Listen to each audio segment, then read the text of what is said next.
In the middle of my own granddaughter's wedding, my son looked straight into my eyes and said, "You're not allowed to enter. Your name isn't on the list." In that moment, I understood. The very person I brought into this world had just buried his mother with his own words. I stood frozen among the elegant crowd, where everything shimmered like a dream. Fireworks, white roses, the soft murmur of piano notes. All of it paid for by me. Yet I was the one being cast out of that celebration like a stranger.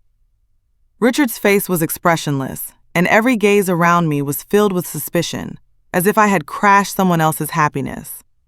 I heard laughter, blessings, champagne glasses clinking softly. But inside me, there was only one single explosion. Motherhood died in that instant. I turned away, my reflection on the large glass panel. Small, misplaced, but somehow stronger than ever.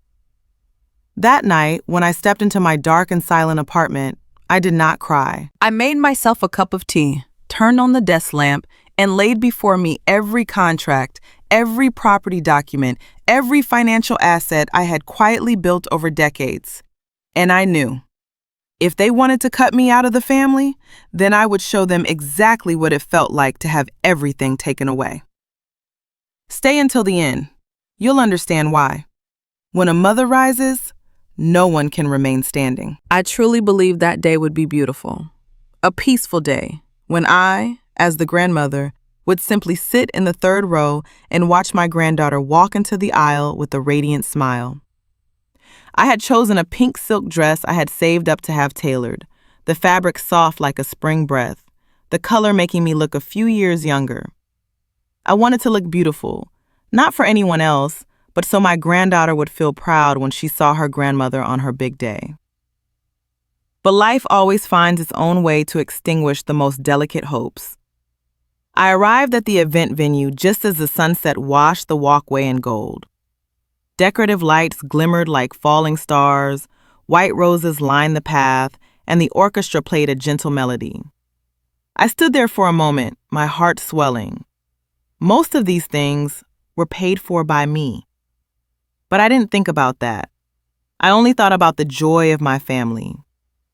Until Richard, my son, and his wife Susan stepped out. I didn't know why, but Richard's eyes that day held none of their usual warmth. Susan looked at me with that assessing, thinly veiled disdain she never managed to hide. I hadn't even had the chance to ask anything when Richard raised his hand and blocked my way right at the entrance, like I was some street vendor trying to slip inside. "Mom, I'm sorry, but your name isn't on the guest list." His voice was so cold it barely sounded human. I thought I misheard. I let out a small laugh, trying to stay calm. "What are you saying, dear? This is Clara's wedding." Richard turned to Susan. She tapped her finger on the tablet and held the screen out for me. A long list. Neat, sterile. And just as they said, my name was not there. It felt as if someone had slapped me across the face in front of 200 people. Dozens of eyes began turning towards us. Some whispered. Some looked at me as though I were trying to claw my way into some wealthy family I didn't belong to. Humiliation seeped through every pore, burning hot, then freezing cold, the kind that cuts straight to the bone. I tried to keep my voice steady. "Richard, I'm your mother." "How could—" "It wasn't our decision," Susan cut in. "The organizers can't allow anyone not on the list to enter. I hope you understand." Susan was beautiful, flawless in her pearl dress, but her voice was sharp as a blade. I looked at my only son, praying he would say something, do something. But Richard just stood there. He didn't touch my arm, didn't try to hold me back, didn't do anything except let the wedding gate close. And in that moment, I understood. It wasn't the organizers. It wasn't anyone else.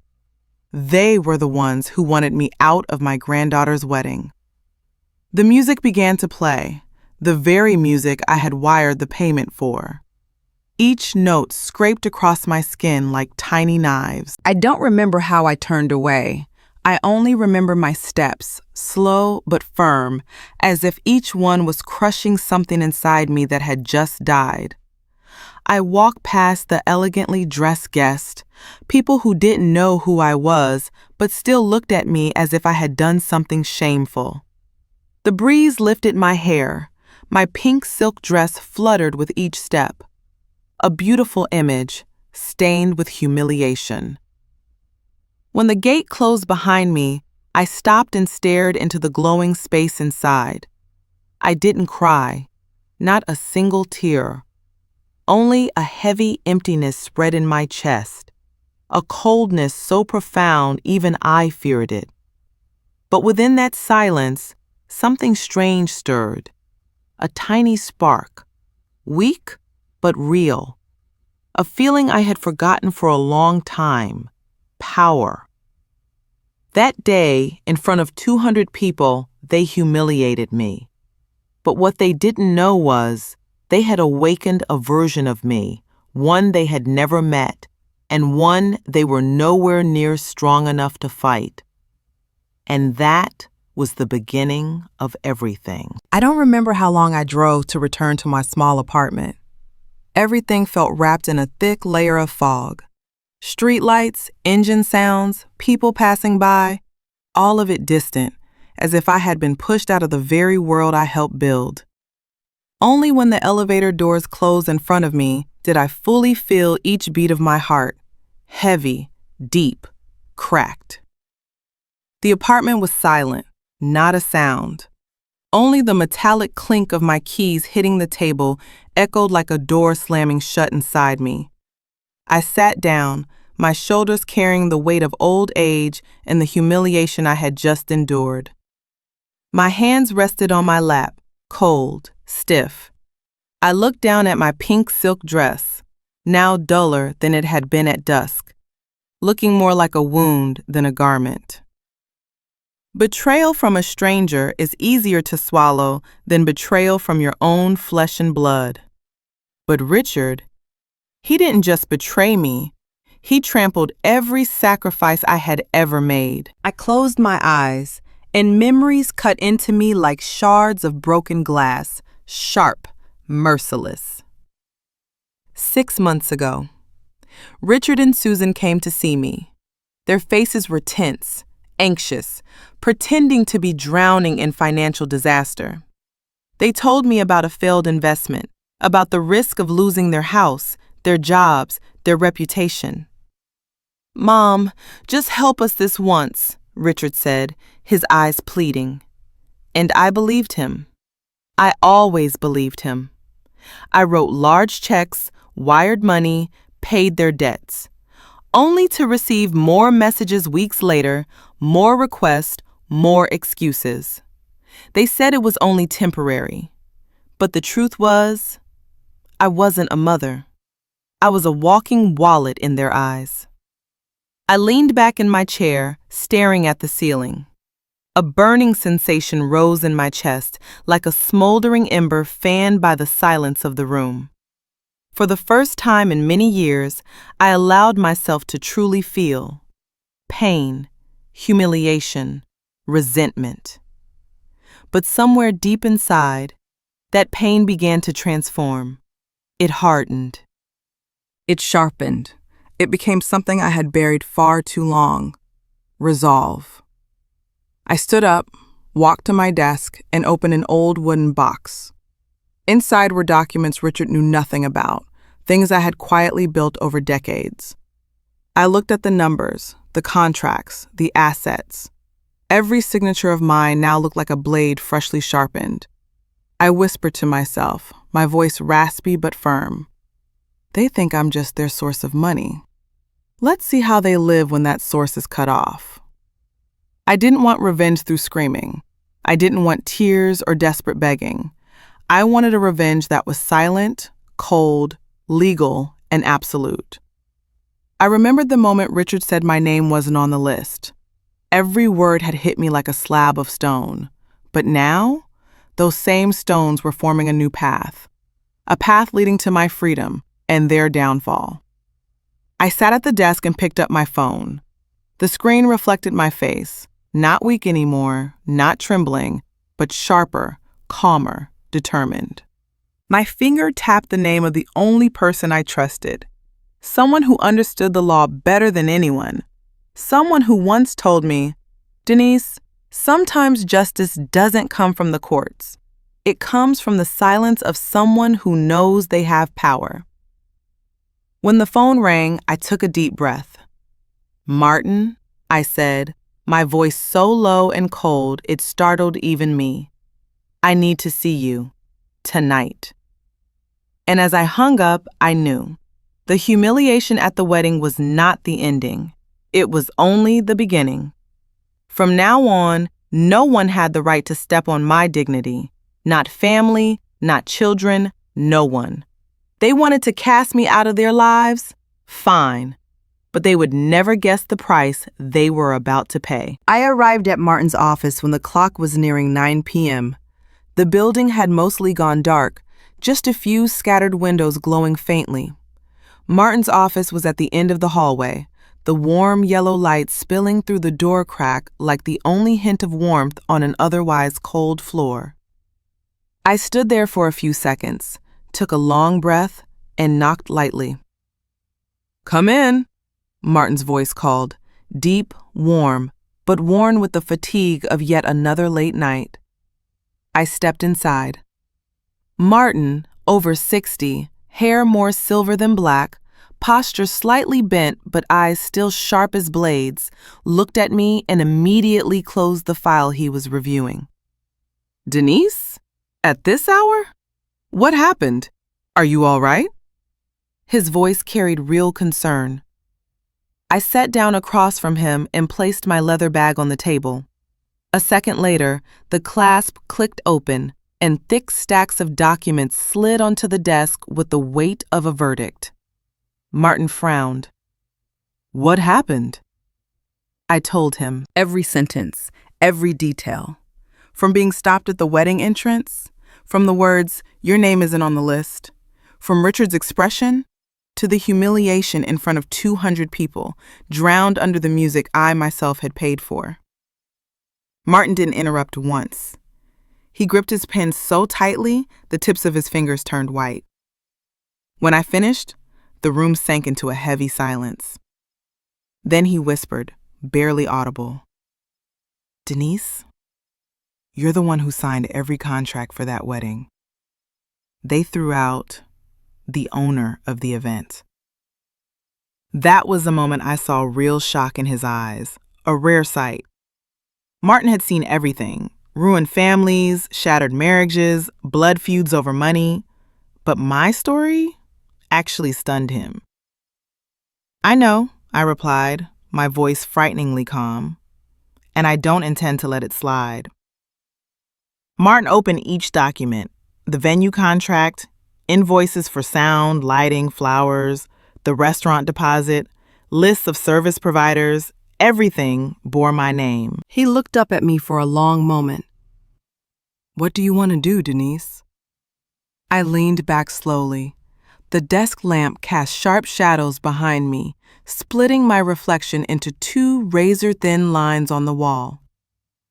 "I want to take back everything that belongs to me," I said. "I want to do it legally, precisely, without a single loophole.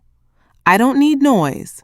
I just want them to understand what it feels like to have everything taken away, the way they did to me." Martin said nothing for a few seconds. Then he chuckled, dry, soft, tinged with helplessness, but also with sympathy. "This is going to be the most chaotic family case I've ever handled." "I don't want chaos," I said. "I want justice. And I want them to suffer consequences by their own signatures." Martin nodded and began flipping through the pages. Each turn of the paper sliced the silence sharply, like a blade cutting through the air. "All right," he said. "We'll start with the financial support contract you signed with Richard." He glanced at me. "You still have the original, right?" I pushed another stack toward him. and the full transfer record from the past 6 months. Martin sighed. Denise, you've taken care of them for far too long. I know, I whispered. Naivety has its limits. The meeting lasted over 2 hours. We reviewed every legal angle, every payment, every clause Richard never knew I had noted.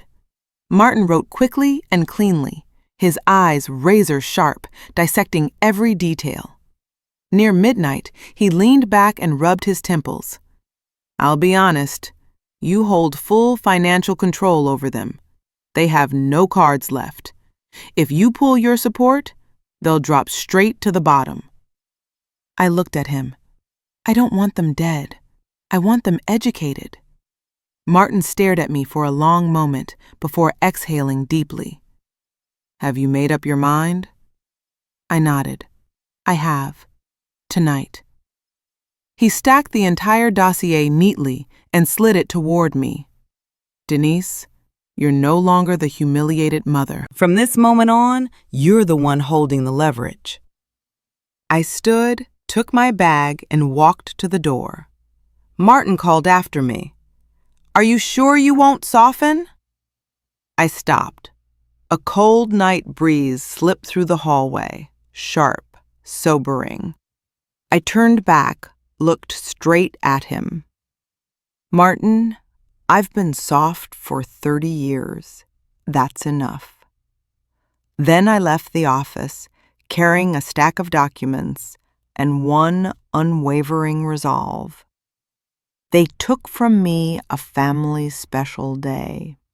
Now I would show them that losing everything hurts far more. Leaving Martin's office, I drove in silence. The city at night sparkled like a lake made of lights, but inside me, not a single ripple remained. Every emotion, pain, humiliation, anger, had frozen into a layer of ice, cold but razor sharp. I no longer trembled, no longer hesitated. I knew exactly what I would do. I returned to my apartment close to 1 a.m. Street lights poured through the window, stretching my shadow across the floor. I didn't turn on the lights. The darkness made everything clearer. Only the sound of my footsteps echoed firmly across the tiles. I walked straight to the bedroom. In the corner stood an old wooden cabinet. Inside it was a black safe I had kept for 15 years. Richard and Susan never knew it existed. To them, I was just their frail, simple, elderly mother, living off their so-called gratitude. They never imagined I had a world of my own, a world they could never touch. I knelt down and turned the key. The mechanical click echoed, small but louder than any verdict. Inside were files tied with brown string, sealed envelopes, and the property deeds of assets I had quietly acquired over the years. I took the first file out. House number 17, Greenway Lane. Richard and Susan had lived there for 10 years, proudly calling it our home. In truth, it was mine. Every paper, every signature, every legal line belonged to me. I had simply never told them. They lived on my kindness and mistook it for their entitlement. I pulled out the second file. Santa Rosa Beach Villa. Susan always flaunted it on social media as our family's private retreat, but it was my name written on every document. I smiled, a strange smile even to myself. It wasn't joy. It wasn't pride. It was the smile of someone finally waking up after 3 decades of being used. I reached for another file, thicker. Inside were the papers for the car Richard drove. The same car he claimed was provided by the company, yet the registration spelled it clearly. Owner, Denise Walker. Another file. A cluster of rental warehouses, 6 units, bringing in a significant monthly income. No one knew. No one ever asked. Perhaps they believed I lived solely off pension savings. I arranged each stack of documents neatly on the bed. Each pile was a piece of power I had forgotten, but now, each piece would become a card I'd use to end their disrespect once and for all. I sat down, my fingers brushing the worn corners of the folders. 10 years raising a son into adulthood. Over 20 years of motherhood. 30 years of sacrifice. All of it reduced to one sentence. Your name is not on the list. My nose stung, but I didn't cry. Tears were no longer worthy of them. Instead, a thought cut through me like a blade. If they don't see me as family, then they have no right to live in anything that belongs to me. I picked up my phone, opened my contacts, and found Martin's name again. I typed a short message. Begin eviction on Greenway Lane. Draft the vehicle repossession letter. Suspend all financial support. I set the phone down. A cool night breeze slipped through the window, rustling the documents gently, as if even they agreed with my decision. I stood up, closed the safe, and slowly turned the key. A sharp, decisive click echoed through the room. That night, I went to bed with a strange feeling. Not peace, not happiness, but clarity.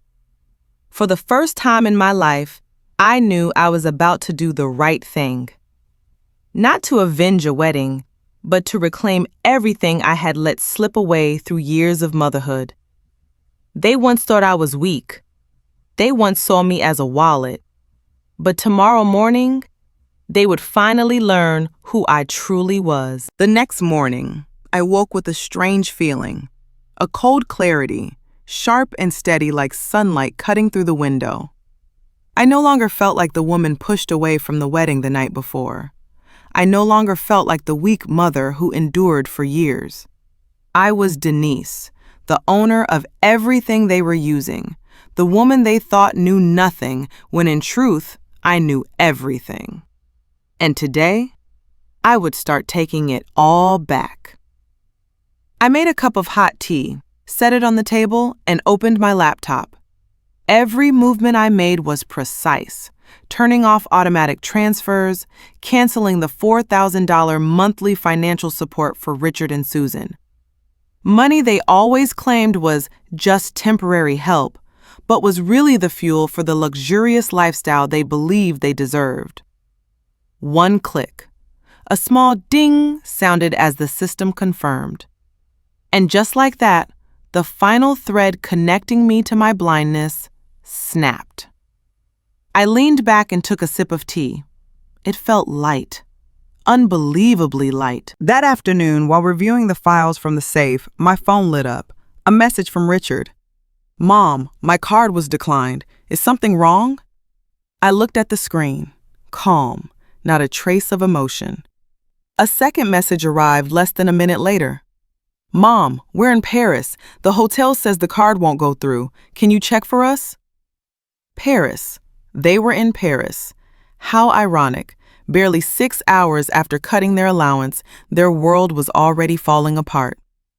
I placed the phone face down. No reply. And for the first time in years, my silence held more power than words. I pictured Richard and Susan standing in the lobby of an expensive Paris hotel, the kind they loved to photograph for their luxury lifestyle posts, now pale and panicked. The polite but firm receptionist saying, "I'm sorry, your card has been declined." I had watched them treat my money like air, effortless, constant, taken for granted. They had never once faced the idea that they couldn't support themselves. Now they would taste it. The phone vibrated again. Another message, this time from Susan. "Mom, what's going on? We really need you to answer." 1 second, 2, 3. I didn't touch the phone. I let them feel the same anxiety I endured for years each time I handed them money, each time I believed their excuses. I reorganized the files, laid them into folders, and reviewed the plan Martin and I discussed last night. Eviction from the house, vehicle repossession, cut all financial aid, Prepare next legal steps. That feeling, the feeling of having control over my own life, was strange. For the first time in decades, no one was pulling my strings. The phone lit up again, a fourth message, then a fifth, but I didn't open any of them. I stood by the window, watching the traffic below, taking in a deep breath. The breeze brushed through my hair, carrying the scent of sunlight, the city, and something that felt like freedom. I suddenly remembered Martin's words last night. "You're sure you won't soften?" I smiled. "Not anymore, Martin. Not this time." I picked up my phone to check the time. Accidentally, I saw the lock screen. Richard's unread message still there. I tapped the screen lightly, not to open the message, just to see my reflection in the glass. I saw a different woman, not the humiliated mother, not the exploited provider, but someone standing before the doorway of justice, a doorway I had opened myself. I turned off the screen. That night, I went to bed early. The phone kept buzzing. More messages arrived, but I knew my silence was the most perfect answer. Tomorrow, they would understand that a declined card in Paris was only the beginning. I had many things prepared, things they never imagined. And when they came home, the real storm would begin. The next morning, I woke to a notification from the bank. Richard had tried to swipe the card again. 3 times. All 3 declined. Messages from Susan kept coming, longer, more frantic, but still filled with the same familiar lines. "Mom, please help us. Mom, please reply." I looked at my phone one last time, then powered it off. My silence wasn't just a psychological tactic. It was a weapon. One they never imagined I possessed. I sat at the dining table and opened the eviction file for the house at 17 Greenway Lane, the place they had lived for 10 years as if it were theirs. But page after page proved what they never acknowledged. They lived off my kindness, without gratitude, without awareness. I signed. My hand didn't tremble, not even slightly. There was no hesitation left inside me. By 10 a.m., I was at Martin's office. He looked up, his gaze sharp but filled with something like respect. "Denise, you really are ready." "I've been ready since the moment they pushed me out of that wedding," I said. Martin handed me a stack of papers, the legal eviction order, valid, clear, without a single loophole. "Once we file this, by law, they have 30 days to vacate," he explained. "Good," I said softly. "And I want them to see that notice the moment they return." An hour later, I stood in front of the house Richard and Susan loved calling our home. I looked at the white door I had chosen years ago. Back then, when I renovated the place for them, I chose white so they could have a fresh start, clean, hopeful, free from repeating their financial mistakes. How ironic. Turns out the only clean thing in their lives was this door. I handed the eviction notice to the building staff. He nodded, pressed the red seal that read, "Notice to vacate," onto the door. The red stood out boldly, impossible to ignore. It looked like the first crack in the polished mask Richard and Susan had worn for years. I stepped back, taking in the sight of it one last time. And oddly, I felt relieved. Not because I was being cruel, but because I finally stopped letting them treat me as if I were not human. As I was leaving, my phone vibrated in my bag. I didn't look, but I knew who it was. Of course I knew. In that moment, I remembered every time I wanted to say no, but softened. The unexplained transfers. The apologies buried under new requests. The promises of, "We'll pay you back," that never came true.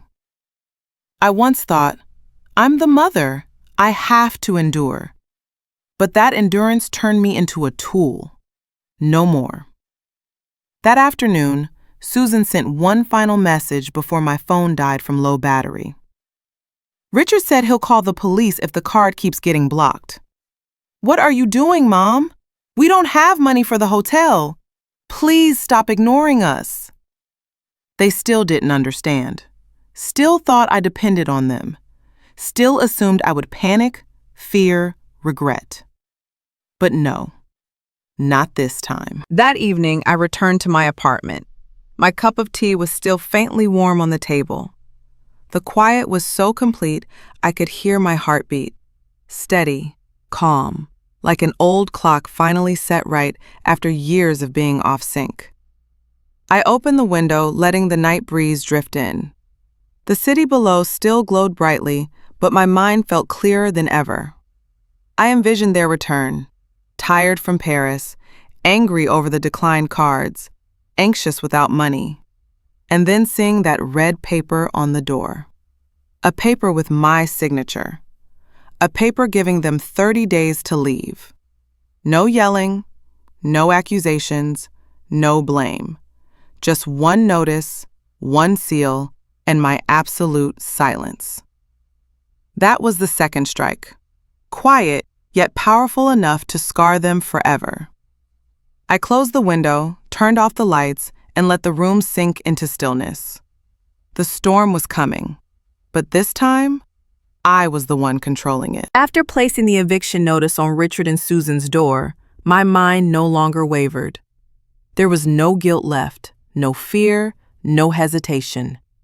Everything inside me was sharp and clear as ice. I would reclaim what was mine, piece by piece, leaving nothing behind for their entitlement to cling to. And the next asset was the Santa Rosa Beach Villa, the place they endlessly flaunted online as our family's private retreat. The irony was almost poetic. The thing they bragged about the most was mine. I drove to Santa Rosa early the next morning. The ocean that day was strangely blue, its surface glittering beneath the sun, the wind brushing salt across my skin. But I wasn't there to enjoy anything. I was there to reclaim. As I turned into the road leading to the villa, I saw the jade green gate Susan once flaunted on Instagram. To her thousands of followers, this was her pride and joy. But to me, it was simply evidence of how comfortably they lived off me without a shred of shame. I called the private security company I had scheduled beforehand. 10 minutes later, 2 guards arrived, accompanied by a locksmith carrying his toolkit. "Property owner is Miss Denise Walker?" one of them asked. "Yes." "We'll install the new locks and begin 24/7 security today." Their work was quick, precise, clean. No wasted movement. Each metallic click, each turn of the lock echoed beneath the sea breeze, like the sound of a past chapter closing. When the final lock snapped shut, I stood before the new door, feeling 2 things at once: freedom and the sting of betrayal. Then I walked through the villa. The polished wooden floors, the paintings they bragged they picked out themselves, the pristine white sofa where Susan loved posing for her lifestyle photos. I ran my hand along the sofa's edge. They never knew. Every one of these bills had been paid by me. Anger didn't rise in me anymore.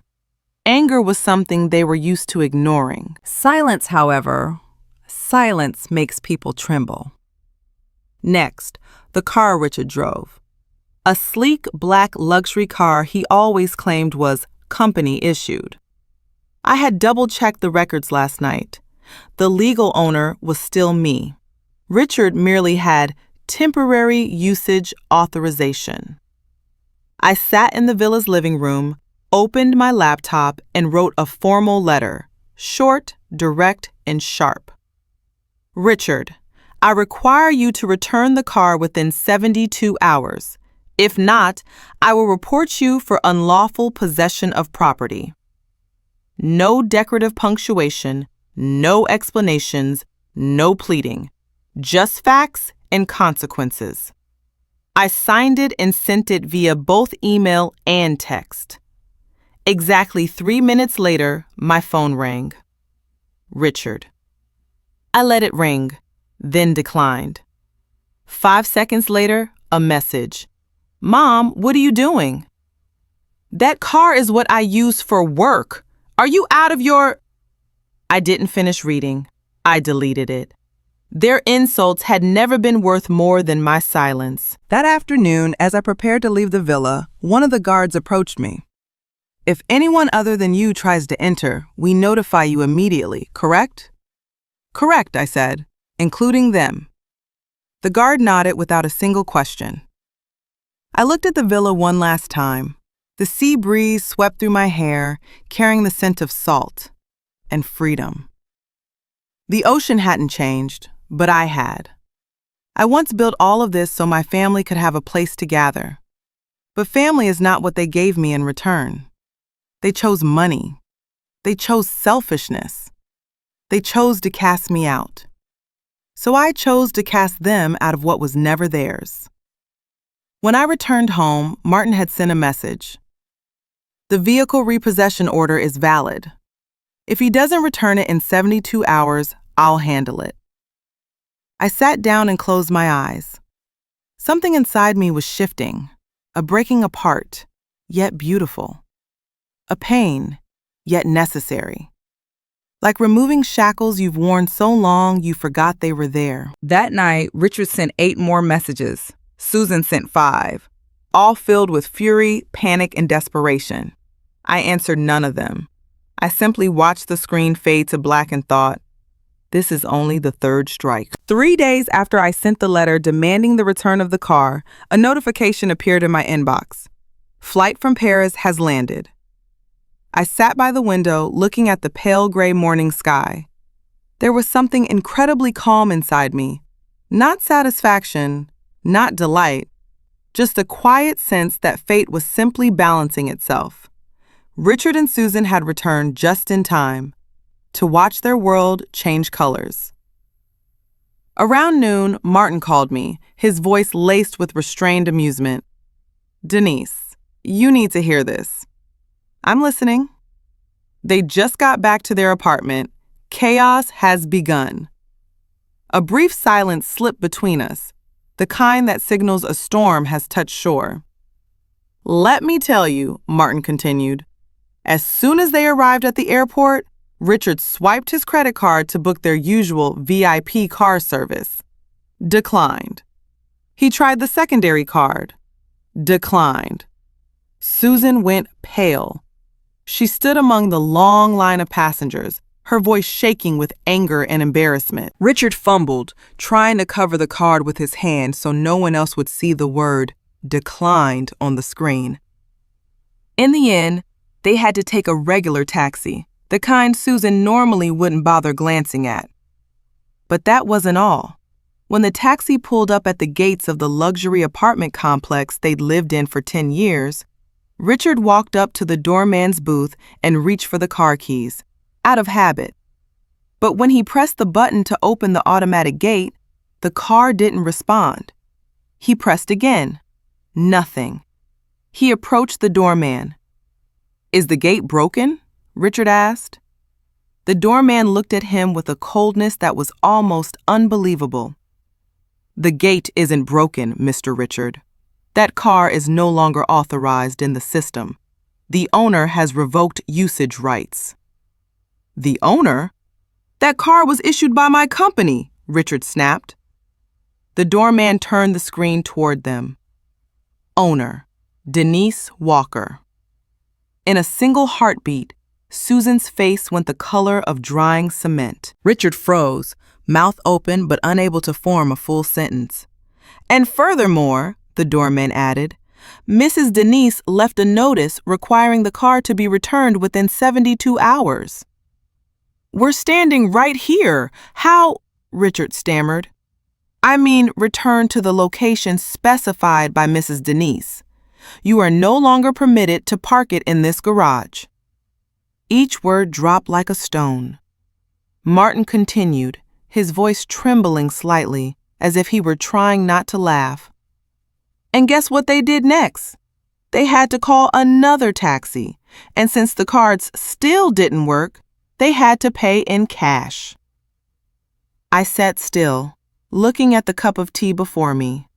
Steam curled up in delicate spirals, and strangely, in that moment, I felt pity, not for them, but for the foolish version of myself in the past, the mother who believed love meant giving without limits. Not anymore. Martin went on. When they reached the Greenway Lane house, the bright red eviction notice was still on the door. Susan practically screamed when she saw it. I closed my eyes, imagining the scene. Susan, with her designer luggage, standing in the yard, staring at the red notice as though it were a death sentence. Neighbors peeking from their balconies, whispering. Richard stunned, his eyes darting like a man lost in a maze. Martin lowered his voice. It's probably the first time they realize they don't own anything. That evening, I received a long message from Richard. I opened it, but didn't read it all. Just the first few lines told me everything. Mom, what is happening? Why are you doing this? You know we can't live if you... Mom, please answer. I'm begging you. Begging. Those two words, you're begging me, came too late. Too late for the respect they had never given me. I locked the screen. Every time I stayed silent, another crack formed in the fake world they built for themselves. Near midnight, I stood on the balcony, looking at the city lights. The breeze was cool, sharp, but comforting. I rested my hands on the railing, feeling a shift inside me that was hard to name. Not triumph, not vengeance, but release. I was no longer chained to blind obligation. I was no longer the mother who patched up her children's messes. I was no longer anyone's wallet. I was Denise. For the first time in my life, I heard my true voice, not sobbing, not apologizing, but rising. Richard and Susan returned to chaos, but that was only the introduction. Tomorrow, they would face something far worse, the truth about their own lives. The next morning, just as I stepped out of the elevator for my usual morning walk, I saw them. Richard and Susan were standing right in front of the building entrance, like two ghosts wandering after a house fire. Their faces were exhausted, drained, with dark circles under their eyes from sleeplessness and panic. Their suitcases sat beside them, dusty and disheveled, as if they had dragged them across half the city just to find me. In that moment, I realized, wealth never leaves a person, dependence does. When Richard saw me, he sprang up instantly. "Mom!" he shouted, not the way a son calls his mother, but the way a drowning man cries when he finds something to cling to. Susan rushed over, mascara smudged, her voice trembling. "Mom, we can't get into the house. We can't get the car. The cards are blocked. We don't know what to do." I stood still. No comforting, no hugging, no words. My silence made Richard lose patience. "If you keep pushing this too far," he growled, face flushing red, "I'll sue you. I'll ask the court to hand over the property, the house, the car, everything you're holding." I looked straight into his eyes. No fear, no anger, just an irreparable disappointment. "You're going to sue me? For taking back assets that belong to me?" I asked, my voice flat as still water. Richard stammered, But we've lived there for 10 years. That car is what I use for work. That property belongs to the family." "Property belongs to whoever is listed as the owner," I replied, "not to the people who freeload." The air around us dropped, heavy, unmoving, as if even the wind refused to blow. Richard clenched his fist until his knuckles turned white. "I'll prove you're not mentally competent." I'll take back everything you're trying to steal from the family. I let out a small laugh.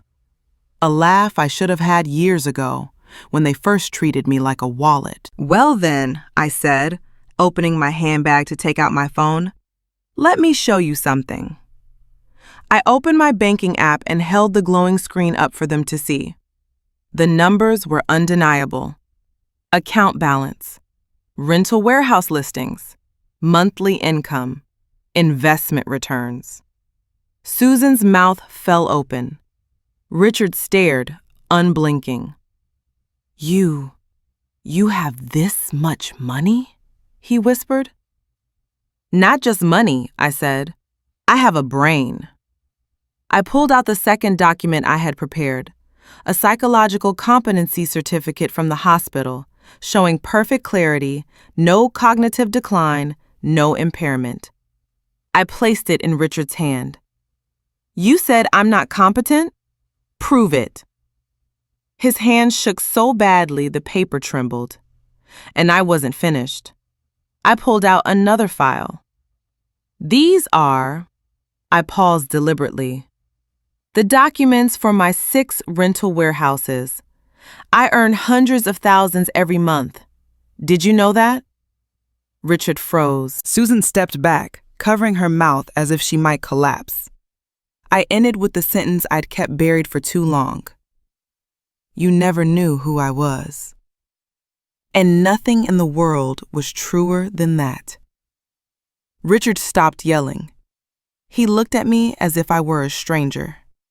Not the weak mother he could shove out of a wedding, not the gentle woman he could pressure into monthly transfers, but a mother who knew exactly what she was doing. Susan tugged on Richard's sleeve, sobbing, Richard, let's go. But Richard just stood there, eyes red, searching for words, finding nothing but the naked truth. They had never known me. They only knew the version of me they wanted. A wallet, a life raft, a walking bank, not a human being. I took one step back, my voice soft but sharp. You want to sue me? Fine. But remember one thing. Some things, once lost, are gone forever. I turned and walked into the building. No final glance, no hesitation, no emotion. The glass doors closed behind me, reflecting Richard and Susan standing frozen on the sidewalk, small, helpless, and for the first time in their lives, with no one left to lean on. That day, they cried, but only one person understood. Their tears weren't from regret. They were from loss. And this was only the beginning. When the glass doors closed behind me, Susan's choked sobs and Richard's desperate shouting still echoed inside the lobby. I heard every sound, every cry of my name, like the last anchor they were clinging to. But my heart remained completely still. I did not waver. I did not bend. I did not hurt anymore. I had cried enough. They were the ones only beginning. I stepped into the lobby where warm golden lights glowed against stone walls. The quiet was so deep I could hear my own breathing. Mark, the security guard on duty, looked up as he noticed me. Mrs. Denise, those two outside, they're causing a disturbance. Would you like me to handle it? I stopped in the middle of the lobby and glanced through the clear glass. Richard was pounding on the door, his face red with rage, exhausted from crying. Susan was curled at the bottom of the steps, covering her face, completely undone. The scene should have hurt any mother, but it didn't. I felt only one thing. The truth had arrived for them exactly when it needed to. I turned to Mark, my voice calm to the point of cruelty. Don't let them in, no matter what they say. Mark nodded, asking no questions. Richard slammed his hand against the glass again, voice cracking. Mom, open this door right now. You can't treat me like this. I'm your son. I walked toward the door, but did not open it. I stood 1 meter away, close enough to see the twisted rage on his face, far enough not to touch their desperation. I said in a low, steady voice, "You lost the right to call me mother the moment you pushed me out of your daughter's wedding." Richard's eyes widened as if I had slapped him. Susan burst into tears. "Mom, we're sorry. We were wrong. Please don't do this." I shook my head. Wrong? No, you weren't wrong. You simply revealed who you truly are. And now, so am I. In that moment, I severed the thread of motherhood I had clung to for far too long. I turned to Mark. Remove them from the premises. If they try to force their way in, call the police. Susan screamed, nearly collapsing. "Mom, please!" "We just want to talk. If you do this, what will be left of this family?" I looked at her, unmoved. "Family?" I smirked softly. "You need to understand this. A family isn't built on my money, and it definitely isn't something you get to exploit." Mark opened the side door, stepping out with 2 other guards. Richard backed away, still trying to salvage dignity. "You can't do this to us. If you throw us out, we have nowhere to go." I folded my arms. Having nowhere to go is the consequence of living off someone else for 10 years, not my doing. I watched Richard's jaw tighten, his expression twisting with a kind of desperation he had never tasted in his life. Mark gave a signal, and the 2 guards moved forward. "Please leave the premises. If not, we will have to call the police." Susan broke down sobbing, clutching Richard's sleeve. Richard cursed, throwing his suitcase onto the ground. Both of them were slowly forced out of the walkway. A chaotic scene, yet perfectly fitting for the seeds they had sown.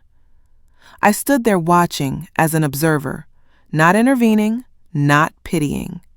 This was no longer the story of a mother being emotionally exploited. This was the judgment I finally rendered for myself. After the day I refused motherhood for the last time, I thought my heart would churn, or tremble, or bleed.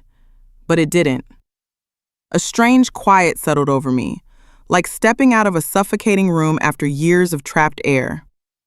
I didn't look for news about Richard and Susan, but in the age of social media, their story found its own way to me. 2 weeks later, I saw the first picture, not sent by them, not reported to me, just a casual post shared by an old acquaintance. Richard, standing at a bus stop. I zoomed in. His hair was disheveled, his shirt wrinkled, his tie crooked as though he'd thrown it on in the dark. His expensive watch was gone, replaced by a cracked phone he once wouldn't have touched when he was wealthy. I stared at the picture for a long time, not blaming, not pitying, just absorbing a truth he had to learn the hardest way. When you no longer have your mother's money, you must learn to live like everyone else. A few days later, Susan appeared online. She went live. I was stunned by her face. Not the polished, proud woman with flawless makeup. Her face was pale, gaunt, eyes puffy from too many nights crying. She spoke from a tiny rental room, the peeling ceiling behind her, the dim yellow bulb flickering overhead. We're going through a hard time," Susan sniffled. "All because of my controlling mother-in-law.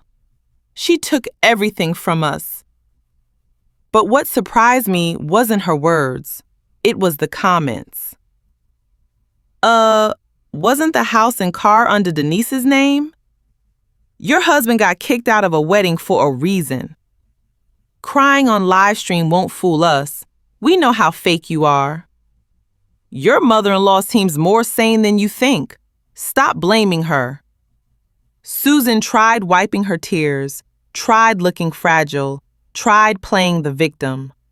But the harder she acted, the clearer it became to everyone. She wasn't grieving loss. She was grieving the end of privilege. I closed the live stream. No emotion. Some battles don't need to be fought. Time unmasked everything. A week later, an old neighbor messaged me. Denise, I just saw them selling designer bags at a thrift store. I turned toward the window. The wind outside was stronger than yesterday. The image formed in my mind. Susan clutching handbags she once flaunted, symbols of status she worshipped, now sitting on dusty shelves like discarded trinkets. Something inside me settled. Not pain, just a quiet finally. Then another message came. They sold their wedding rings too, Denise. Wedding rings. The one thing they once promised each other they'd never let go. That they'd face hardships together. How bitterly ironic. When real hardship arrived, the first thing they abandoned was the symbol of that vow. Days later, Richard emailed me. Not to apologize, not to reconcile, but to blame. Mom, I don't understand why you're doing this. We're living in a disgusting little room. People look at us like trash. Are you happy now? I read it, but did not reply. People only change when they hit rock bottom, not when they still have something soft to land on. And Richard had not hit bottom yet. He had only begun to smell it. One afternoon, while I was watering plants on my balcony, a strong gust blew across the city. I looked at the buildings, the streets, the tiny figures moving through life below, and I realized something. I was no longer tied to their destiny, only to my own. Richard and Susan were living the life they never imagined, commuting by bus, living in a shabby rental room, falling from luxury to harsh reality, being judged by society with a mix of pity and suspicion. Not because I was cruel, but because they needed a lesson they refused to learn for 10 long years. I set the watering can down and straightened my back. My revenge wasn't about destroying them. It was about forcing them to face the truth they kept running from. No one is obligated to save them, not even their mother. And that was when they truly began to collapse. After weeks of watching Richard and Susan plummet from the luxury elevator they built using my money, I realized something very clear. I cannot spend the rest of my life watching other people fall apart. I still had to rebuild myself, and for the first time in decades, that morning, I woke up without heaviness in my chest. No sense of needing to save, to give, to sacrifice. I drank my tea without rushing. I watched the morning light fall across the floor like something beautiful I had forgotten for years. I had spent too long trying to hold together a family that no longer existed. It was time to build a life that was mine alone. That afternoon, I walked into the community center near my home and signed up for a class I never imagined taking at my age, a technology course for people over 60. The young instructor looked at me with a bright smile. "And why do you want to learn this, ma'am?" I answered, calm but firm. "I want to know how to manage my own life." I learned software. I learned security.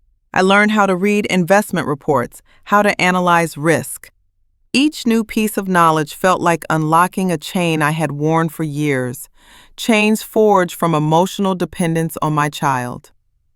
Then came the Italian class. Not to show off, not to pretend I was young, but because my late husband once said, "If we grow old, let's go to Italy one day, live there for a few months, eat pasta on the streets, and walk down old stone paths." We never got to fulfill that dream, but his death didn't mean I had to bury what was left of my life with him. I learned each word, each sentence, as if reconnecting with a memory, one long overshadowed by shame and disappointment over an ungrateful son. One evening, as I passed the storefront, I saw a small abandoned dog, tiny, trembling, curled into a dark corner. I knelt down and lifted it. It didn't bark. It didn't run. It simply leaned into me, exhausted. In that moment, I understood. There are beings in this world who need love, but do not demand it as a right. They do not demand it like Richard. They do not treat it as an obligation like Susan. They simply need saving without taking anything from me. That night, I brought the dog home. I bathed it, fed it, took it to the vet. And when I watched it fall asleep beside me, I felt something I hadn't felt in years: peace. The idea of creating an animal rescue center came to me like a soft knock, gentle but unmistakably clear.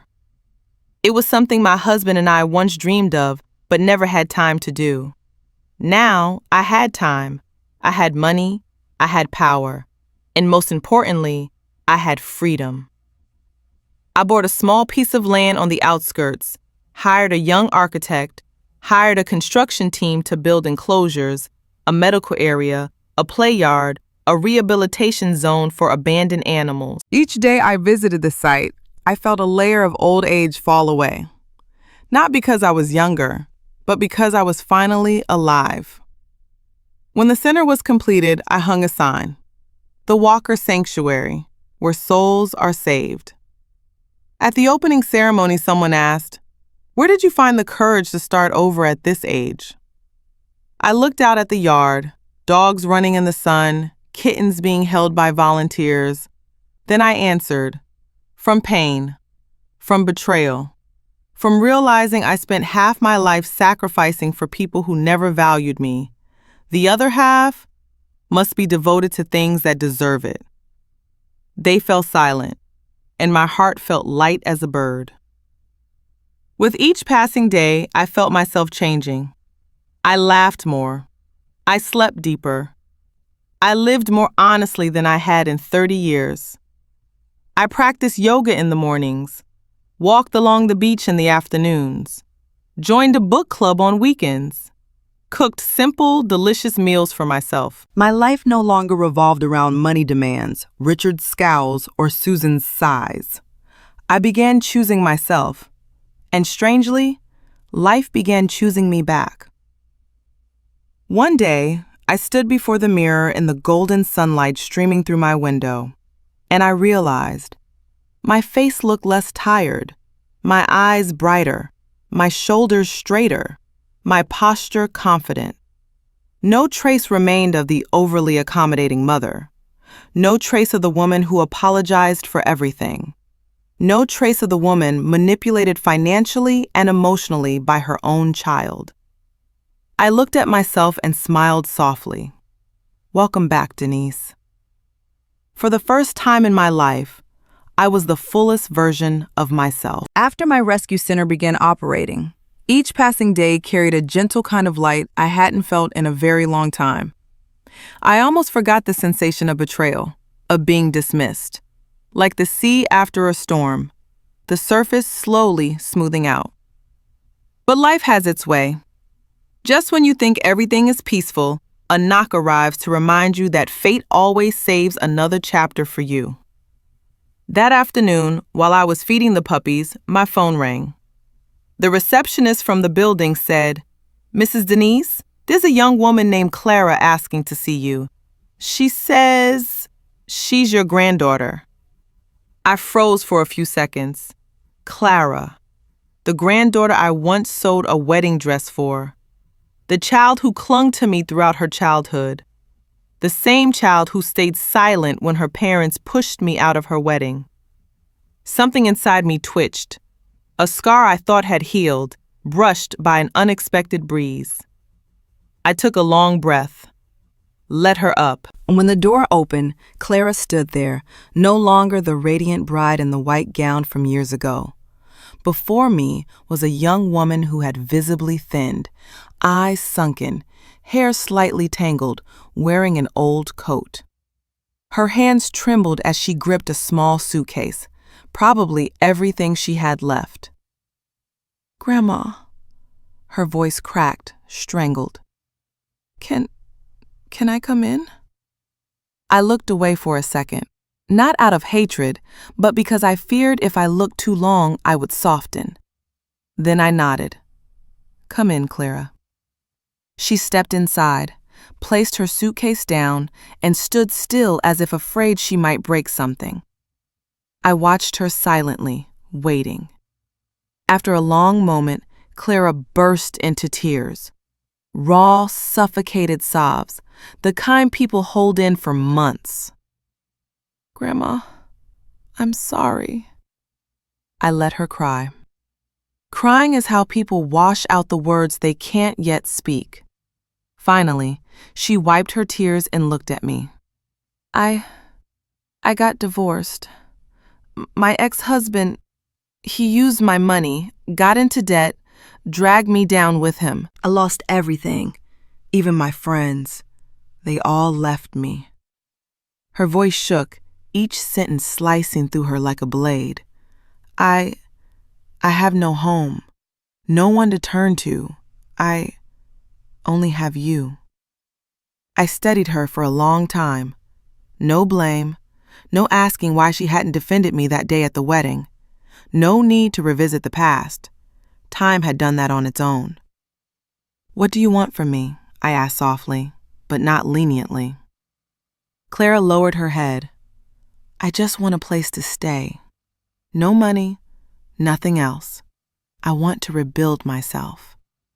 Her voice wasn't making excuses, wasn't demanding. It was asking for permission to grow up. I saw a younger version of myself in her eyes, tired, wounded, but unwilling to give up. I pulled out a chair and sat. "All right," I said. "You can stay here." Clara sobbed again, but I lifted a hand to stop her. "But I won't fund you. I won't solve your problems. I'll give you a roof, nothing more. The rest, Clara, you'll have to stand on your own feet." She nodded repeatedly, tears falling onto her hands. "I promise. I'll work. I'll take care of myself. I just need a chance." A chance. 3 simple words, heavy as her entire heart. In the days that followed, Clara stayed in the small guest unit beside the rescue center. She helped me care for the animals, cleaning stalls, feeding them, bathing them. The work was messy, tiring, nothing like the life she once knew.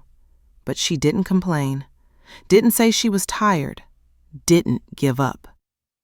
Each evening, we shared simple meals. At first, there was a heaviness between us, like 2 people living in a house just hit by a storm. But slowly, that weight melted. Clara told me what she regretted. She spoke of her broken marriage, of a husband once sweet who became manipulative, of the debts she unknowingly carried for him. She spoke of the fear of being left behind, a fear I knew well when my own family cast me out. One night, she placed her hand on the table, looking at me. "Grandma, I should have stood by you that day. I've regretted it ever since. I wish I could go back." I gently placed my hand over hers. "No one can go back, Clara, but we can decide who will be from this moment on." She cried, but this time the tears were softer, tears that began to heal. After 3 months at the center, Clara changed. Her eyes brighter, her voice steadier, her posture straighter, her steps more confident. One afternoon, she said, "Grandma, I got hired as a vet assistant at the clinic nearby. It's not much, but it's my job." I looked at her and warmth spread through my chest. Clara finally understood the value of work, responsibility for her own life, and that love is not something to exploit, but something to protect. The bond between us, the one I thought had shattered forever, began to stitch itself back together, thread by thread, day by day. No longer forced affection, no longer toxic dependence, but a voluntary choice between 2 wounded souls. And that was the most beautiful thing I gained after the storm. Clara slowly stabilized her life. She worked at the veterinary clinic in the mornings, helped me at the rescue center in the afternoons. Every evening, we shared a simple dinner, warmer than any lavish meal I had ever had with Richard and Susan. Watching her grow day by day, I realized the root of happiness doesn't lie in how much money you have, but in the person you choose to become. But while Clara was healing, Richard and Susan sank deeper into the vortex they had dug for themselves. One evening, I received a message from my former neighbor on Greenway Lane, the same neighbor who had listened to their money arguments for years. "Denise, I don't mean to pry, but they've been fighting all week, louder every day." I opened the window and let the night wind brush against my face. I thought I would feel satisfaction, but I didn't. All I felt was truth finally revealed. Richard and Susan weren't remorseful about treating me poorly. They weren't remorseful about pushing me out of the wedding. They weren't remorseful for using me like a walking wallet. They were only hurting because they lost money, because they lost privilege, because they were stripped of the glamorous shell they had worn for years. And when the money vanished, so did the mask of a happy family. From bits and pieces I heard, a picture began to form. Richard blamed Susan for being extravagant. Susan blamed Richard for being incompetent and unable to earn. Both blamed each other for failing to please Denise so she'd keep paying. When I heard that, I simply smiled. Not a single word about love, not a single word about gratitude, not a single acknowledgement of their own mistakes. Only money and the loss of money. From beginning to end, what they valued most wasn't family, but benefit. One afternoon, while I was watering the garden, Clara ran to me holding her phone. "Grandma, they're fighting again." "The video is everywhere." I took the phone. In the video, Richard and Susan were standing in the parking lot of the shabby rental building, one they never imagined they'd end up living in. Richard screamed into Susan's face, "It's your fault she's mad. If you had behaved better, Mom wouldn't have taken the house." Susan hit his shoulder, sobbing, "No, it's you. You can't make money. If you had listened to me earlier, we wouldn't be in this mess." Two people who once curated perfect lives online, every meal, every Paris trip, every designer item, now exposed in the harsh sunlight. No dignity, no elegance, no trace of that dream lifestyle. Just two raw, desperate people tearing each other apart over self-interest. I turned off the video. I didn't want to watch more. I didn't need to. They were paying their price. Not because of me, not because I sought revenge, but because they had been destroying their own lives piece by piece during all the years I foolishly thought I was helping. Some nights I woke up in the middle of the night, not from worry, but from a thought I had avoided for years.